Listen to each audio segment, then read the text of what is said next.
News 7 தமிழில் 8 மணி செய்திகளை வழங்குவதற்காக நான் லலிதா.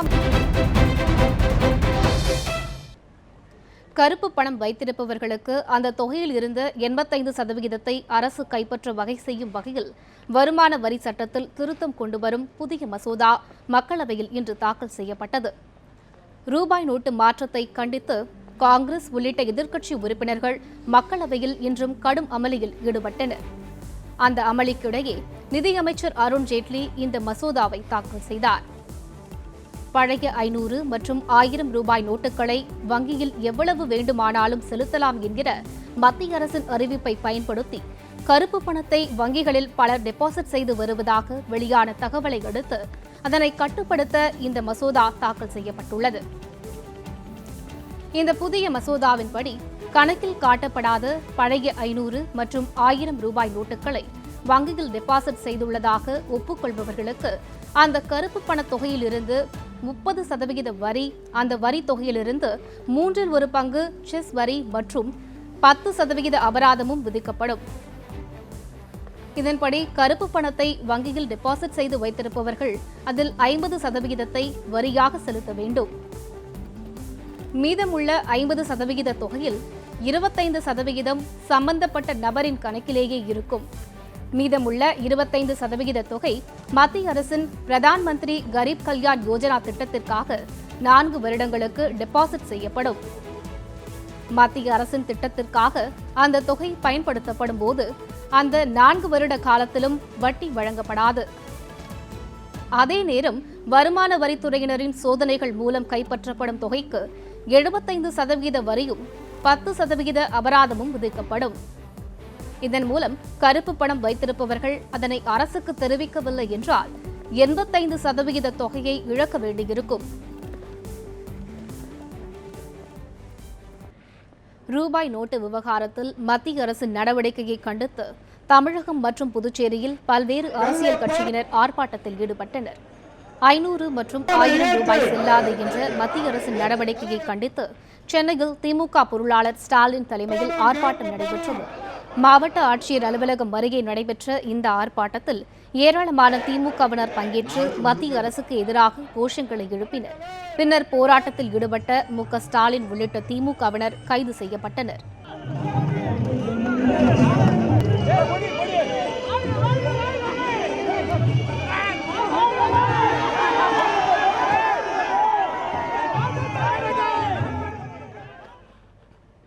பின்னர் மாலையில் மு.க.ஸ்டாலின் உள்ளிட்ட திமுகவினர் விடுதலை செய்யப்பட்டனர். அப்போது செய்தியாளர்களிடம் பேசிய மு.க.ஸ்டாலின் நாடு முழுவதும் நடைபெற்ற போராட்டம் வெற்றியடைந்துள்ளதாக தெரிவித்தார். மேலும் தன்னை கைது செய்ததற்கு எதிர்ப்பு தெரிவித்த அவர் முதல்வரின் இலாக்காக்களை கவனிக்கும் அமைச்சர் ஓ பன்னீர்செல்வம் ரூபாய் தாள்கள் விவகாரம் தொடர்பாக கருத்து தெரிவிக்காதது வேதனை அளிக்கிறது என்றும் தெரிவித்தார்.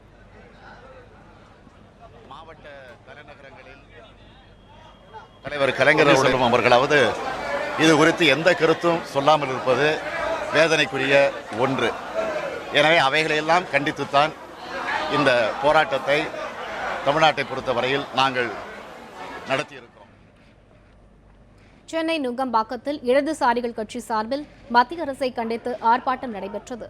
இதில் மார்க்சிஸ்ட் கம்யூனிஸ்ட் மாநில செயலாளர் ஜி. ராமகிருஷ்ணன், இந்திய கம்யூனிஸ்ட் மாநில செயலாளர் முத்தரசன் உட்பட ஏராளமான தொண்டர்கள் பங்கேற்று மத்திய அரசின் நடவடிக்கையை கண்டித்து முழக்கங்களை எழுப்பினர். சேலத்தில் பிஜேபி கட்சியை சார்ந்த ஒருவர் 996 2000 ஓட்டுகள் வைத்திருந்த கைப்பற்றி இருக்கிறார்கள். ஒட்டுமொத்தமாக மோடி அரசு நடவடிக்கை என்பது கருப்பணத்தை ஒழிப்பதற்கு பயன்படாது, கள்ள நோட்டை ஒழிப்பதற்கு பயன்படாது, அந்த தீவிரவாதிகள் ஒடுக்குவதற்கு பயன்படாது. மாறாக ஏழை நடுத்தர மக்கள் மீது கடுமையான தாக்குதலை தொடுத்திருக்கிறார். இடதுசாரி கட்சிகள், விடுதலை சிறுத்தைகள் அத்தனை கட்சிகளும் பங்கு பெறுகின்றன. வணிகர் சங்க அமைப்புகள் இந்த போராட்டத்தில் பங்கேற்கிறார்கள். நாளைய தினம் ஒரு சங்கம் ஆர்ப்பாட்டம் நடத்த இருக்கிறது. ஆகவே அனைத்து பகுதி மக்களாலும் எதிர்க்கப்படக்கூடிய இந்த போராட்டத்தை, இந்த உணர்வை நாட்டை ஆளுகிற பிரதமர் உணர வேண்டும். அவர் உணரவில்லை என்றால் இந்த நாட்டு மக்கள் அவருக்கு உணர்த்த வேண்டிய முறையில் உணர்த்துவார்கள் என்பதை பிரகடனம் செய்வதற்காகத்தான் இந்த ஆர்ப்பாட்டத்தை இன்று நடத்தி. சென்னை அண்ணா சாலையில் நடைபெற்ற கண்டன ஆர்ப்பாட்டத்தில் தமிழக காங்கிரஸ் கட்சியினர் ஏராளமானோர் பங்கேற்றனர். அப்போது பேசிய தமிழக காங்கிரஸ் தலைவர் திருநாவுக்கரசர் மத்திய அரசின் நடவடிக்கை குறித்து கடும் விமர்சனம் செய்தார். இந்த போராட்டத்தில் பங்கேற்ற காங்கிரசார் கைது செய்யப்பட்டு பின்னர் மாலையில் விடுவிக்கப்பட்டனர். 7,000 கோடி ரூபாய்க்கு வசதியானவர்களுடைய கடனை எல்லாம் வராக்கடனாக ரத்து செய்திருக்கிறதாக சொல்லப்படுகிறது. அதையெல்லாம் கொண்டு வரட்டும். நூற்றுக்கணக்கான தொழிலதிபர்கள் வாங்கிய பணம் சுமார் 2 லட்சம் கோடி வட்டியும் முதலுமா வர பாக்கி இருக்குது. அதை கொண்டு வரட்டும். அவர் சொன்ன மாதிரி சுவிஸ் பேங்கில் 2 லட்சம் கோடி இருக்குன்னாரு, அதை கொண்டுட்டு வரட்டும்.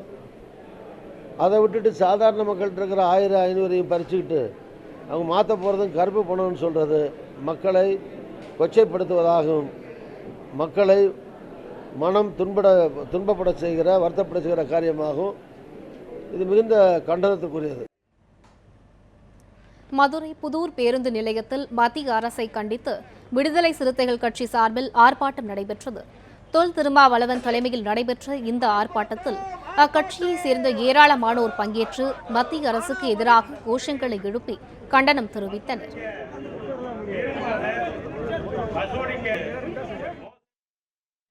நாடாளுமன்றத்திற்கு வந்து பதிலளிக்க வேண்டிய பிரதமர் அவர்கள் அதற்கு மாறாக எதிர்ப்பு தெரிவிக்கிற எதிர்க்கட்சிகளை கடுமையாக சாடி வருவது அதிர்ச்சி அளிக்கிறது. மோடி அவர்களின் இந்த தேச விரோத மக்கள் விரோத நடவடிக்கைகளை கண்டிக்கிற வகையில் நாடு தழுவிய அளவில் இடதுசாரிகள் ஆர்ப்பாட்டங்களை நடத்த அழைப்பு விடுத்திருக்கிறார்கள். இன்று நாடு தழுவிய அளவில் இடதுசாரிகளின் அழைப்பை ஏற்று அனைத்து எதிர்க்கட்சிகளும் ஆர்ப்பாட்டத்தில் குதித்துள்ளன. புதுச்சேரியில் மத்திய அரசு நடவடிக்கையை கண்டித்து காங்கிரஸ் சார்பில் ஆர்ப்பாட்டம் நடைபெற்றது. முதலமைச்சர் நாராயணசாமி தலைமையில் நடைபெற்ற இந்த ஆர்ப்பாட்டத்தில் மத்திய அரசுக்கு எதிராக கோஷங்கள் எழுப்பப்பட்டன.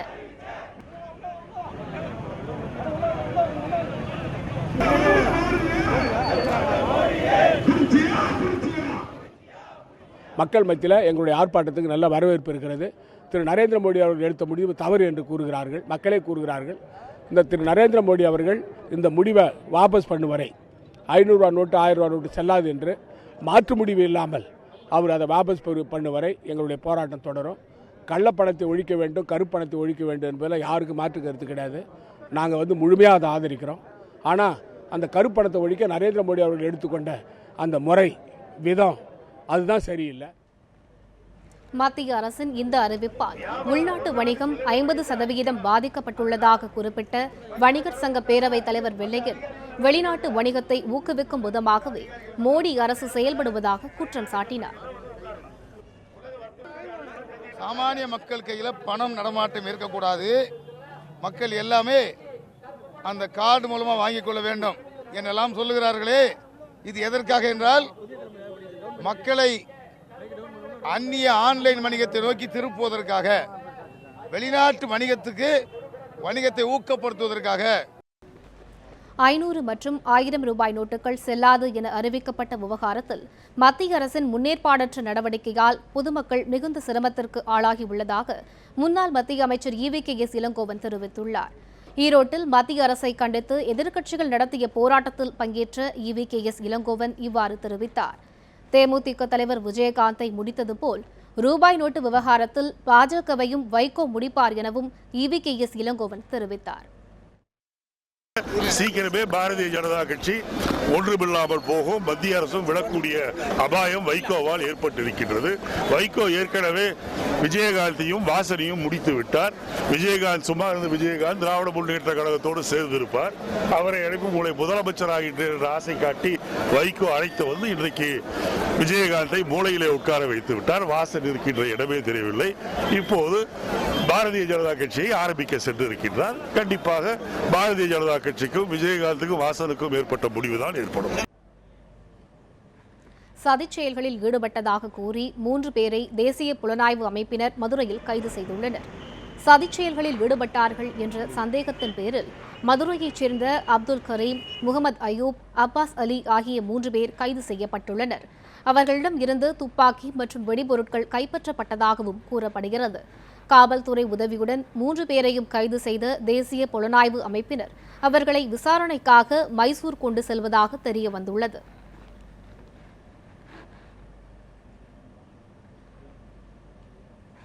சதிச் செயல்களில் ஈடுபட்டதாக கூறி தேசிய புலனாய்வு அமைப்பினரால் கைது செய்யப்பட்ட 3 பேரில் ஒருவரான முகமது அய்யூப் பொய் வழக்கில் கைது செய்யப்பட்டுள்ளதாக அவரது தந்தை முகமது தஸ்லீம் கூறியுள்ளார்.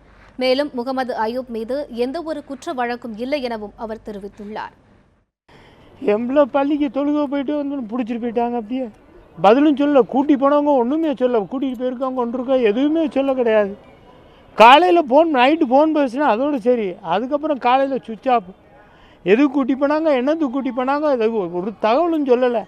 கடைசியில் இப்படி செய்தி வருது எங்களுக்கு. உங்கள் பேர் மனசு வேறு எனக்கு பிள்ளைய கண்டிஷனாக வளர்த்துருக்கேன். நான் இத்தனை மணினா இத்தனை மணிக்கு வீட்டுக்குள்ளே இருக்கணும், என் பிள்ளை வேலை விட்டா இத்தனை மணிக்கு வீட்டுக்குள்ளே இருக்கணும்னு சொல்லி நான் கண்டிஷனாக வளர்த்துருக்கேன். என் பிள்ளைய நான் பற்ற வேலை பார்க்குறேன், உழைச்சி சம்பாரிச்சு தான் என் பிள்ளைக்கு கஞ்சி ஊற்றிருக்கேன். போய் கேஸை போட்டிருக்காங்க என் பிள்ளை மேலே. என் பேர் சொல்லுவதா? உள்ளாட்சி தேர்தலை வரும் டிசம்பர் 31ஆம் தேதிக்குள் நடத்துவது சாத்தியம் இல்லை என தமிழ்நாடு மாநில தேர்தல் ஆணையம் சென்னை உயர்நீதிமன்றத்தில் தெரிவித்துள்ளது. உள்ளாட்சி தேர்தலில் இடஒதுக்கீடு சரியாக பின்பற்றப்படவில்லை என்றும், எனவே தேர்தலை ரத்து செய்ய வேண்டும் என்றும் வலியுறுத்தி திமுகவின் RS பாரதி தொடர்ந்த வழக்கில் உள்ளாட்சி தேர்தலை ரத்து செய்த சென்னை உயர்நீதிமன்றம் டிசம்பர் 31ஆம் தேதிக்குள் தேர்தலை நடத்த உத்தரவிட்டது. இதனிடையே கடந்த முறை நடந்த விசாரணையின் போது தேர்தலை நடத்த எடுக்கப்பட்ட நடவடிக்கைகள் குறித்து அறிக்கை தாக்கல் செய்ய மாநில தேர்தல் ஆணையத்திற்கு நீதிமன்றம் உத்தரவிட்டது. இந்நிலையில் இன்று உயர்நீதிமன்றத்தில் தனது நிலைப்பாட்டை விளக்கிய மாநில தேர்தல் ஆணையம் டிசம்பர் 31ஆம் தேதிக்குள் தேர்தலை நடத்துவது சிரமம் என கூறியுள்ளது. ஆனால் நீதிமன்ற வழிகாட்டுதல்படி அதற்கான நடவடிக்கைகள் எடுக்கப்பட்டு வருவதாகவும் மாநில தேர்தல் ஆணையம் தெரிவித்துள்ளது. இதனிடையே குற்ற பின்னணி உள்ள வேட்பாளர்களை தேர்தலில் நிறுத்தக்கூடாது என்பதை வலியுறுத்தி அனைத்து அரசியல் கட்சிகளுக்கும் சுற்றறிக்கை அனுப்ப வேண்டும் என உத்தரவிட்ட நீதிமன்றம் வழக்கின் அடுத்த கட்ட விசாரணையை ஜனவரி 3வது வாரத்திற்கு ஒத்திவைத்தது.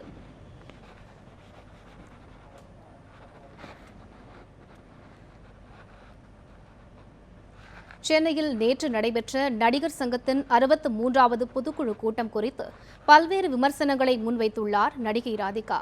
அதன் ஒரு பகுதியோடு இன்றைய 8 மணி செய்திகளின் இந்த அரை மணி நேர பகுதி நிறைவு பெறுகிறது. அடுத்த பகுதியை மனோஜ் வழங்குவார். ஃபர்ஸ்ட் ஆஃப் ஆல் அவங்க இது நீங்கள் கொஞ்ச நாளாக பார்த்தீங்கன்னா ஃபஸ்ட்டு 100 கோடி ஊழல்னு சொன்னாங்க, அப்புறம் 50 கோடின்னாங்க, அப்புறம் என்னமோ 1 கோடின்னாங்க, இப்போ பல லட்சம்னு சொல்கிறாங்க. எதுவுமே இது வரைக்கும் நிரூபிக்கப்படவில்லை. எதுவுமே, அதாவது ஒருத்தரை நீக்க போகிறோங்கிறது ஃபஸ்ட் அடிப்படையே அவங்க செய்ய முடியாது. நீக்குவதற்கு முன்னாடி அஜெண்டாலையும் சொல்லணும், இந்த மாதிரி நீக்க போகிறோம் அப்படிங்கிறதுனா. நான் போயிருப்பேன் ஏஜிஎம்க்கு, நான் போயிருப்பேன். ஏன்னா நீங்கள் ஒரு 90 ஓட்டில் ஜெயித்தவங்க, நிறையா ஆதரவாளர்கள் இருக்காங்க, அவங்க எல்லோரும் வந்து நாங்கள் கேள்விங்க கேட்டிருப்போம்.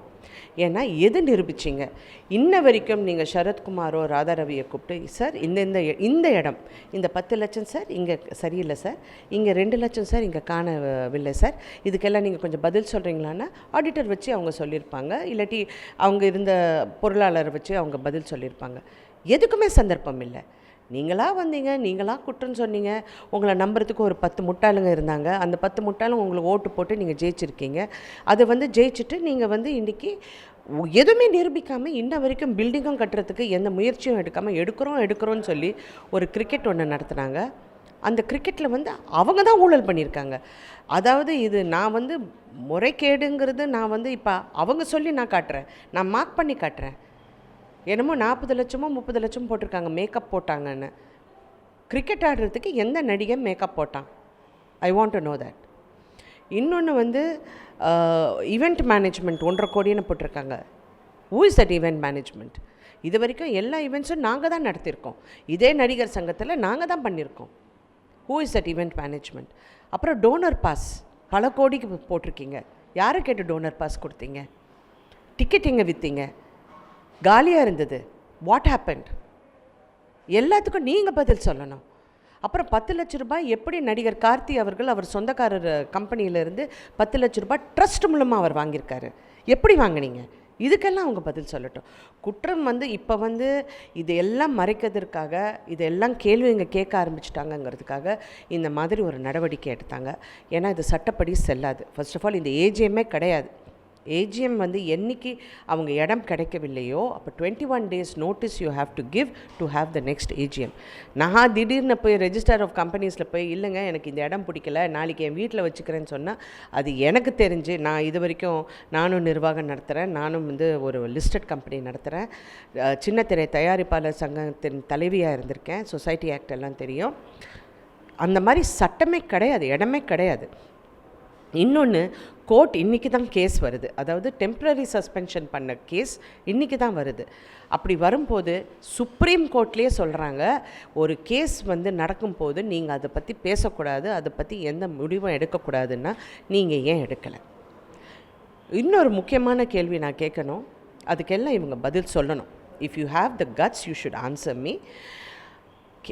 பூச்சி முருகன் கேஸ் போட்டார், ட்ரஸ்ட் மீது ஒரு கேஸ் போட்டார், 99 years அந்த லீஸ் அந்த இதெல்லாம் போட போது கேஸ் போட்டார். கேஸ் போட்ட உடனே நீங்களே வந்த பிறகு நீங்களே உங்களுக்குள்ளே ஒப்புதல் பெற்றீங்க. கோர்ட்டில் போய் நீங்கள் ஒப்புதல் பெற்றீங்களா? கோர்ட்டுக்கு நீங்கள் இன்ஃபார்ம் பண்ணிங்களா? ஏன் அந்த கேஸ் கோர்ட்லேயே இன்னும் பெண்டிங் இருக்குது? யாரை ஏமாத்துறீங்க? இப்போ பில்டிங் உடனே கட்டுறேங்கிறதுக்கு இப்போ 3 வருஷம் கட்டுறேங்கிறாங்க. 3 வருஷம் உங்களுக்கு ஆஃபீஸே இன்னும் 2 years தானே இருக்குது, அப்புறம் 3 வருஷம் எப்படி? என்ன கணக்கு அது? ஸோ இவ்வளோ வச்சுக்கிட்டு இதெல்லாம் மறைக்கிறதுக்காக தான் இவங்க இவ்வளோ செயல்படுறாங்கங்கிறது என்னுடைய கருத்து.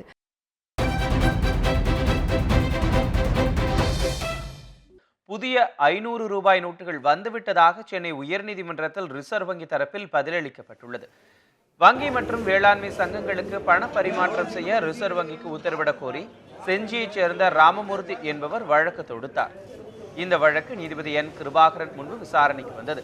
அப்போது ரிசர்வ் வங்கி தரப்பில் ஆஜரான வழக்கறிஞர் 500 ரூபாய் நோட்டு சென்னைக்கு வந்துவிட்டதாக தெரிவித்தார்.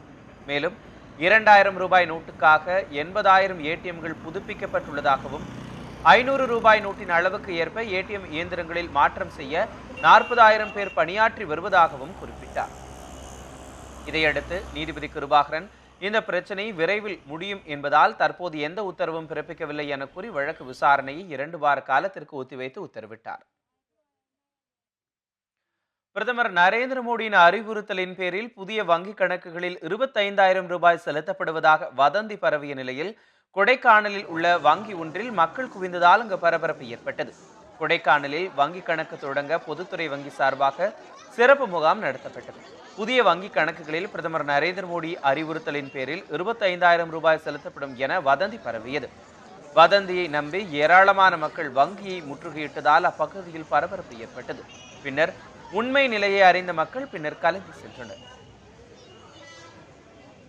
மோடி திட்டம்னு சொல்லிட்டு பேங்க் அக்கௌண்ட்டில் இணைக்கணும்னு சொல்லி Aadhaar card, ration card xerox, bank account xerox எல்லாமே வந்து அவர் இணைக்கணும்னு இருக்காங்க. என்னன்னு கேட்டால் இந்த மாதிரி 25,000 மோடி போடுறாங்கன்னு சொல்லி ஜீரோவில் இருக்கிறதா நிரப்புறதாக சொல்லி முன்னாள் கவுன்சிலர் வந்துட்டு அவர் 25,000 நான் வாங்கி தரேன்னு சொல்லி அவங்களுடைய குறிப்பிட்ட ஆளுகளுக்கு மட்டும் கூட்டி கொண்டாந்து வச்சு அதை ஃபில்லப் பண்ணி கொடுக்குறாங்க. மதுரை மாவட்டம் திருமங்கலம் பகுதியில் ஆதார் எண்ணை இணைக்காத 8,500 குடும்ப அட்டைகளை தற்காலிகமாக நீக்கம் செய்து தமிழக வட்ட வல்லங்கள் அலுவலகம் அதிரடி நடவடிக்கை மேற்கொண்டுள்ளது. குடும்ப அட்டையுடன் ஆதார் எண்ணை இணைக்க வேண்டும் என வட்ட வழங்கல் அதிகாரிகள் வலியுறுத்தியிருந்தனர். இந்நிலையில் திருமங்கலம் பகுதியில் ஆதார் எண்ணை இணைக்காத 8,500 குடும்ப அட்டைகள் தற்காலிகமாக நீக்கப்பட்டுள்ளன. குடும்ப அட்டைகள் தற்காலிகமாக ரத்து செய்யப்பட்டவர்கள் அந்தந்த ரேஷன் கடைகளுக்கு சென்று குடும்ப அட்டையுடன் ஆதார் அட்டையை இணைக்க வேண்டும் என திருமங்கலம் வட்ட வழங்கல் அலுவலர் கூறியுள்ளார். இது குறித்து அனைத்து நியாய விலை கடைகளின் ஊழியர்கள் வரவழைக்கப்பட்டு அவர்களுக்கு ஆலோசனைகளும் வழங்கப்பட்டன. ஆதார் எண்ணை சேர்க்காததால் முன்னாள் நாடாளுமன்ற உறுப்பினர் NSP சித்தனின் குடும்ப அட்டையும் தற்காலிகமாக நீக்கம் செய்யப்பட்டுள்ளது குறிப்பிடத்தக்கது.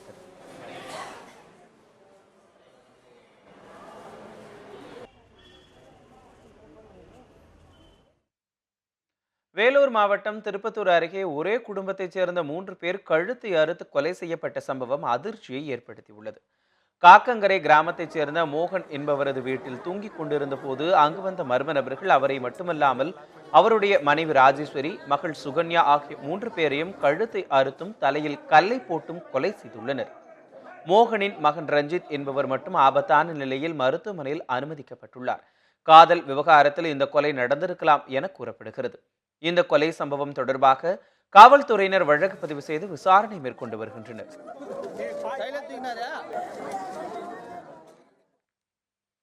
மோசடி புகாரில் கைது செய்யப்பட்டுள்ள வேந்தர் மூவிஸ் மதனிடம் மத்திய குற்றப்பிரிவு போலீசார் 6வது நாளாக விசாரணை நடத்தி வருகின்றனர். மருத்துவக் கல்லூரியில் இடம் வாங்கி தருவதாக கூறி சுமார் 85 கோடி ரூபாய் மோசடி செய்த புகாரில் வேந்தர் மூவிஸ் மதனை மத்திய குற்றப்பிரிவு போலீசார் கடந்த 21ஆம் தேதி திருப்பூரில் கைது செய்தனர். நீதிமன்ற உத்தரவுப்படி மதனை 7 நாட்கள் காவலில் எடுத்த போலீசார் அவரிடம் 6வது நாளாக இன்று விசாரணை நடத்தி வருகின்றனர். விசாரணையின் போது மோசடி பணத்தை சினிமாவில் முதலீடு செய்திருப்பதாக மதன் கூறியதாக தகவல் வெளியானது. இதையடுத்து தயாரிப்பாளர் அம்மா கிரியேஷன் சிவா, பாலகுரு ஆகியோரிடம் போலீசார் விசாரணை நடத்தினர். இந்நிலையில் தற்போது சினிமா பினான்சியர்கள் ராம் மற்றும் ராம்வாசு ஆகிய இருவருக்கும் விசாரணைக்கு ஆஜராகுமாறு சம்மன் அனுப்பப்பட்டுள்ளது. சேலத்தில் பெட்ரோல் பங்க் உரிமையாளரிடம் 8,20,000 ரூபாய் கொள்ளையடிக்கப்பட்ட சம்பவம் பரபரப்பை ஏற்படுத்தியுள்ளது. சேலம் உடையாப்பட்டியைச் சேர்ந்த உதயசூரியன் என்பவர் தமது பெட்ரோல் பங்க் விற்பனை தொகையை வங்கியில் டெபாசிட் செய்ய இருசக்கர வாகனத்தில் கொண்டு சென்றிருக்கிறார். அப்போது பட்டைக்கோவில் பகுதியில் பொருட்கள் வாங்குவதற்காக கடையின் அருகே இருசக்கர வாகனத்தை நிறுத்திவிட்டு கடைக்கு சென்றுள்ளார். சில நிமிடங்களில் திரும்பி வந்து பார்த்தபோது தனது வண்டியில் வைக்கப்பட்டிருந்த 8,20,000 ரூபாய் கொள்ளையடிக்கப்பட்டது தெரிய வந்தது. இது தொடர்பாக புகார் குறித்து காவல்துறையினர் விசாரணை நடத்தி வருகின்றனர். உடையாப்பட்டியில் பெட்ரோல் பங்க் வச்சுருக்கேன். நான் பெட்ரோல் பங்க் வந்து பணம் கட்டுறது, பேங்க்கில் பணம் கட்டுறதுக்காக பணம் எடுத்துக்கிட்டு வரும். இந்த குவாலிட்டி ஃபுட்ஸில் வந்து ஒரு 2 நிமிஷம் ஏதாவது சாமான் வாங்கிட்டு போயிடலாம் அப்படின்னு 2 நிமிஷம் நிப்பாட்டிட்டு வெளியே வந்தால் பார்த்தா இது திறந்து பார்த்தா பணத்தை காணும். பையோடு அப்படியே எடுத்துகிட்டு போயிட்டாங்க. 8,20,000 ரூபா இருக்குது. ஏலச்சீட்டு நடத்தி சுமார் 1 கோடி ரூபாய் மதிப்புள்ள பணத்தை மோசடி செய்ததாக முன்னாள் ஊராட்சி மன்ற துணைத் தலைவர் மனைவி மீது மாவட்ட எஸ்பியிடம் கிராம மக்கள் புகார் மனு அளித்தனர். விழுப்புரம் மாவட்டம் வட ஆலப்பாக்கம் கிராமத்தைச் சேர்ந்தவர் சுதாகர். ஊராட்சி மன்ற துணைத் தலைவராக இருந்த கடந்த 5 மாதங்களுக்கு முன்பு கொலை செய்யப்பட்டார். இந்நிலையில் கடந்த 3 ஆண்டுகளாக இவரும் இவரது மனைவி ரமாவும் ஏலச்சீட்டு நடத்தியுள்ளனர். இதன் மூலம் கிராமத்தில் உள்ள பலரிடமும் 1 கோடி ரூபாய் வரை வசூல் செய்துள்ளனர். ஏலச்சீட்டு மூலம் பணத்தை பெற்று இதுவரை யாருக்கும் திருப்பி அளிக்கவில்லை என கூறப்படுகிறது. இது குறித்து சுதாகர் மனைவி ரமாவிடம் பணம் கேட்டுள்ளனர். அவர் பணம் கொடுப்பதாக உறுதியளித்திருக்கிறார். ஆனால் இதுவரை பணத்தை திருப்பி அளிக்காத நிலையில் பணம் கட்டி ஏமாந்த கிராம மக்கள் தங்கள் பணத்தை மீட்டு தர கோரி மாவட்ட காவல் கண்காணிப்பாளரிடம் மனு அளித்துள்ளனர்.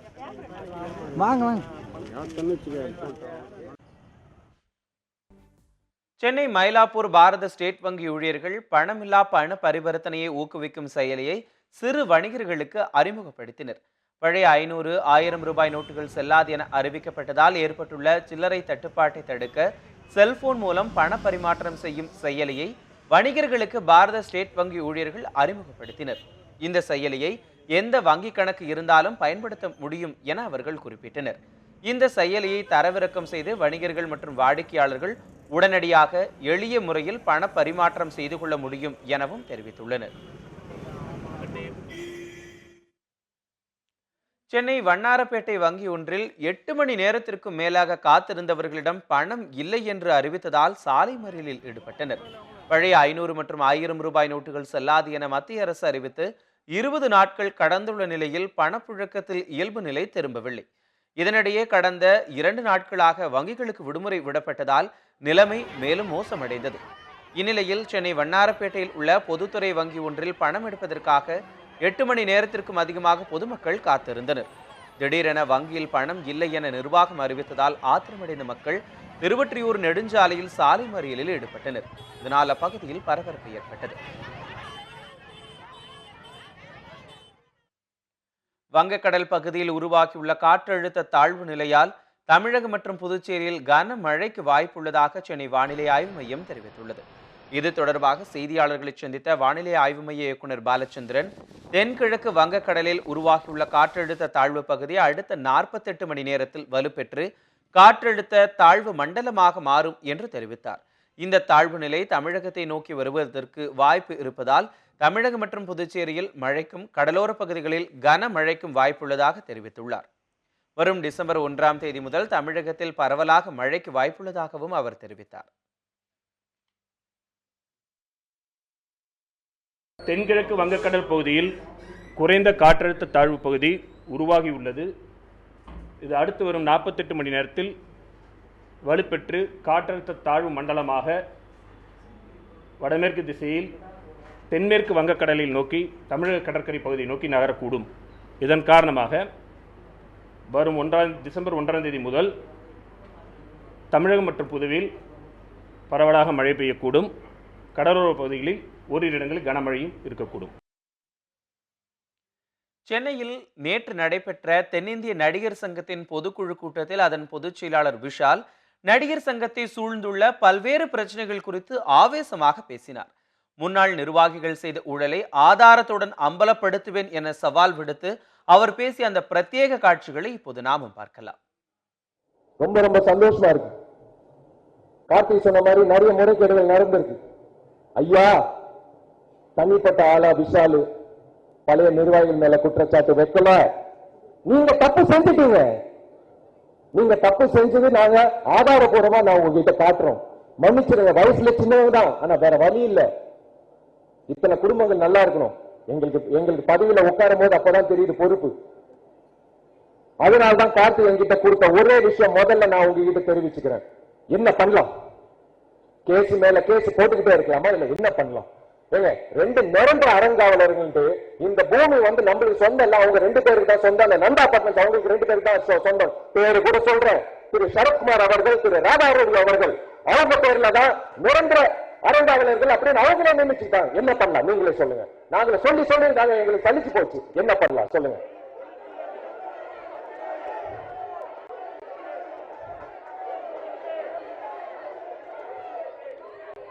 நீங்க சொல்ற ஒரே விஷயம், ஒற்றுமையா சொல்ற ஒரே விஷயம், அவங்க மேல கடந்த நடவடிக்கை எடுக்கணும்,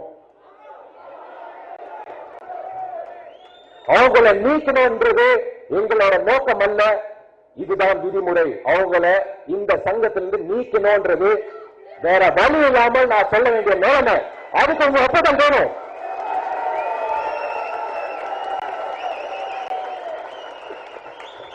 ரொம்ப நன்றி ஒப்புதல் கொடுத்ததுக்கு. வழக்கறிஞர் பூச்சி முருகன் ஐயா, எல்லாரும் நீங்க கேட்டு இருக்கீங்க, ஒப்புதல் வாங்கியாச்சு.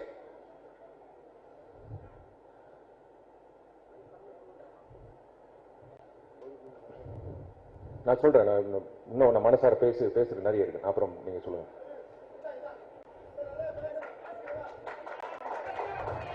ஐயா, அம்மாக்கள் எல்லாரும் வந்து வாழ்த்துனாங்க. தம்பி நீ நல்லா இருக்கணும், தம்பி நீங்க எல்லாம் நல்லா இருக்கணும். கண் கலங்கி இன்னைக்கு ஒரு அம்மா வந்து சொன்னாங்க, இந்த பூமியில கொண்டு வந்து நிப்பாட்டிக்கையா, வினி சக்கரத்தை எதுக்கு தெரியுமா கொண்டு வந்தோம்? அவர் இந்த கலைத்துறைக்காக எவ்வளவு பாடுபட்டு இருக்காரு ஒரு நடிகரா. இன்னைக்கு வந்து 100 வயசு வாழணுங்க. அவரு 100 வயசு வாழ்வார். நீங்க கொடுத்த அந்த வரவேற்பு தாங்க ஒரு நடிகர். நான் ஒன்னே சொல்லிக்கிறேங்க, நம்ம வருஷம் என்ன தெரியுமா, நடிகர்கள் லைம் லைட்னு சொல்லுவாங்க. வேலை எடுக்கிற வரைக்கும் தான் நம்மள வந்து கவனிப்பாங்க. அது குடும்பமா இருக்கட்டும், அது வந்து யாரா இருக்கட்டும், பொது வாழ்க்கையில நம்மளுக்கு வேலை இல்ல, ஒதுக்கப்பட்டோம் அப்படின்னா யாருமே நம்மள சீண்ட மாட்டாங்க. இப்ப நானே வந்து சில வருடங்களுக்கு அப்புறம் எனக்கு வேலை வாய்ப்பு கிடைக்காம இருக்கும்போது நடிகர் சங்கத்தை தான் நான் எட்டி பார்ப்பேன். எனக்கு நல்லது செய்யுங்க. முறையா இந்த பொதுக்குழு நடத்தி இருக்கோம். உங்களோட ஒப்புதலும் கிடைச்சதுக்கு ரொம்ப ரொம்ப நன்றி. ஏன்னா தள்ளி போட்டிருந்தா கண்டிப்பா ஒரு 30 லட்சம் ரூபாய் மேலேயே செலவாக இருக்கும். மறுபடியும் எல்லா உறுப்பினர்களுக்கும் அழைப்பு அனுப்பி அவங்க கொண்டு வரப்படுறது ரொம்ப சிரமமான விஷயம். ஆனா லீகல் ஃபார்மாலிட்டிஸ் எல்லாமே பூர்த்தி செஞ்சு இந்த பொதுக்குழு இவ்வளவு சிறப்பா நடந்ததுக்கு வந்தீங்க பாருங்க. நீங்க எல்லாரும் இந்த தைரியங்கள் வந்தீங்க பாருங்க, ஒவ்வொரு ஊர்ல இருந்து. உங்களுக்கு தான் நான் நன்றி தெரிவிச்சுக்கணும். கடந்த நிர்வாகிகள் தவறாக செயல்பட்டதுனால அவங்க மேல நடவடிக்கை எடுக்கப்படணும்ன்றது செயற்குழு முடிவு எடுத்திருக்கோம். அதுக்கான ஒப்புதலும் உங்ககிட்ட வேணும். நான் கேட்கிறேன்னா, நான் திரும்ப ஏன் வந்து அவங்க மேல நடவடிக்கை எடுக்கணும்னா, இது ஒரு முன்னுதாரணமா இருக்கணுங்க. இது ஒரு முன்னுதாரணமா இருக்கணும். ஏன்னா கார்த்திக் சொன்ன மாதிரி இது வந்து அகரமோ இல்ல தனிப்பட்ட தேவி ட்ரஸ்ட் அப்படி அல்ல. இது ஒரு நடிகர் சங்கம் சேரிட்டபிள் ட்ரஸ்ட். இது ஒரு public trust. It is not a family trust. அதனால இனிமே யாருமே, அதாவது தப்பு செஞ்சா பயம் வரும், பயந்துகிட்டு தப்பு செய்யக்கூடாதுன்ற அடிப்படையில் இனிமே யாராவது தவறு செஞ்சா அவங்க மேல கடந்த நடவடிக்கை எடுக்கணும்ன்றது உங்க ஒப்புதல் வேணும். ரொம்ப ரொம்ப நன்றி. இந்த நிர்வாகம் என்னைக்குமே உங்களுக்காக பாடுபடும். எதையும் தாண்டி எல்லா தடைகளையும் தாண்டி உங்களுக்கு என்னைக்குமே உங்களுக்கு நல்லது செய்யறது தான் எங்களோட நோக்கம். ரொம்ப ரொம்ப நன்றி. நீங்க எல்லாரும் நல்லா இருக்கணும். மேட்டுப்பாளையம் அருகே சிறுமுகை வனப்பகுதியில் பெண் யானை உயிரிழந்தது தொடர்பாக வனத்துறையினர் விசாரணை நடத்தி வருகின்றனர். கோவை மாவட்டம் சிறுமுகை வனப்பகுதியில் வேடர் காலனி அருகே வனத்துறையினர் ரோந்து பணியில் ஈடுபட்டிருந்தனர். அப்போது 20 வயது மதிக்கத்தக்க பெண் காட்டு யானை ஒன்று இறந்து கிடப்பதை கண்டனர். இதனையடுத்து சம்பவ இடத்துக்கு விரைந்த வனத்துறை அதிகாரிகள் யானை இறந்து 3 நாட்கள் ஆகியிருப்பதை கண்டறிந்தனர். பின்னர் யானையின் உடலை பிரேத பரிசோதனை செய்த கால்நடை மருத்துவர்கள் வயிற்று கோளாறு காரணமாக யானை உயிரிழந்திருக்கலாம் என தெரிவித்தனர். உடல் கூறு ஆய்வுக்கு பிறகு அந்த இடத்திலேயே யானையின் உடல் புதைக்கப்பட்டது. குஜராத் தனியார் அருங்காட்சியகத்தில் உள்ள ராஜராஜ சோழன் சிலையை மீட்பது குறித்து தமிழக அரசுதான் நடவடிக்கை எடுக்க வேண்டும் என சென்னை உயர்நீதிமன்றம் தெரிவித்துள்ளது. தஞ்சை பெரிய கோவிலில் வைக்கப்பட்டிருந்த ராஜராஜ சோழன் மற்றும் அவரது மனைவியின் தங்க சிலைகள் தற்போது குஜராத்தில் உள்ள ஒரு தனியார் அருங்காட்சியகத்தில் இருப்பதாகவும் அவற்றை மீட்க நடவடிக்கை எடுக்க கோரியும் முன்னாள் அமைச்சர் சுவாமிநாதன் சென்னை உயர்நீதிமன்றத்தில் வழக்கு தொடர்ந்தார். அந்த மனுவில் கடந்த 1990ஆம் ஆண்டில் தஞ்சை கோவிலில் கும்பாபிஷேகம் நடந்தபோது 2 சிலைகளும் இருந்தன என்றும் அதன் பின்னர் அவை காணாமல் போய்விட்டதாகவும் மனுதாரர் கூறியிருந்தார். மேலும் தொன்மையான அந்த சிலைகளை மீட்க தமிழக அரசுக்கு உத்தரவிட வேண்டும் என்றும் அவர் கூறியிருந்தார். இந்த மனுவை விசாரித்த தலைமை நீதிபதி அமர்வு வெளி மாநிலங்களில் உள்ள சிலைகளை மீட்க தமிழக அரசுதான் உரிய நடவடிக்கை எடுக்க வேண்டும் என்றும் இது பற்றி மனுதாரர் அரசிடம் முறையிட வேண்டும் எனவும் கூறி மனுவை தள்ளுபடி செய்து உத்தரவிட்டார். இத்துடன் நியூஸ் 7 தமிழில் 8 மணி செய்திகள் நிறைவடைகிறது. தொடர்ந்து புதிய செய்திகளை புதிய கோணங்களில் காண நியூஸ் 7 தொலைக்காட்சியை பாருங்கள்.